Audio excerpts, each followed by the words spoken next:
Serasuda Lisingani Kungahumdogi May Omdagi Irang Tokraba Matung, Meitei MLA Amana Ihan Hanboina, Rural Development Minister Oiramba, Singzamai AC MLA Yumnam Khemchand Kuki Furpi IDP Singa Haktegnana Unaduna Wari Sana Kray, MLA Khemchand Ukrul District Letanda Laiba, Kuki Kulda Chatuna, Mafamaduki Kunja Singa Unaduna, Makoina Tengnariba Awaba Madi Kudong Chadaba Singi Matang the Wari Sana Ki.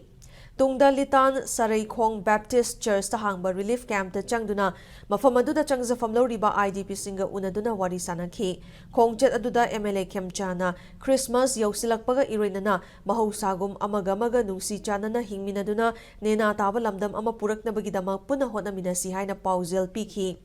Loinana Lamdam Asiki Tungi Yumbi Oigadoriba Angang Singi Yaifanaba Puna Honaminasi Amadi Nakalani ki Marakta Apan Balaitana Changthok Changsin Tauna Bahwana Minasi Hainasu Apil Tauki.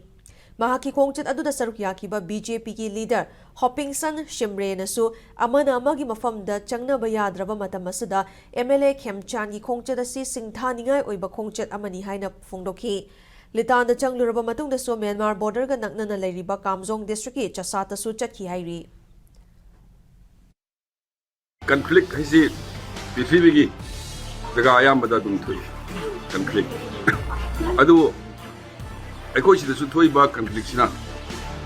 maram ore kanda aikoi changna ba yada ba adu di koi gi development process se amna sok poi ga da so why should not we think for this young generation why should not we think for this young generation ai ngasi aikoi na soi bana ai future angang na wa ga do bani aduna haloi ba premium na gyan punna gyan tamina kanda what hill and valley ani punna gyan tamina kanda amra develop leiba equal development hoiba state ama semina ji haibagi adi thungse IDP oina ama oibagi hiding bagi puji se koi sida leirat pasi tahi hum phajil e adona koi su wana le jaragati government sina koi hana le pham sida 100 bid number haina appeal to jare somewhere we have to start the beginning. There has to be a beginning. Haina tauruga koi se orakuni aduna masi sman se koi ke su nate Christmas su nakshale aduga koi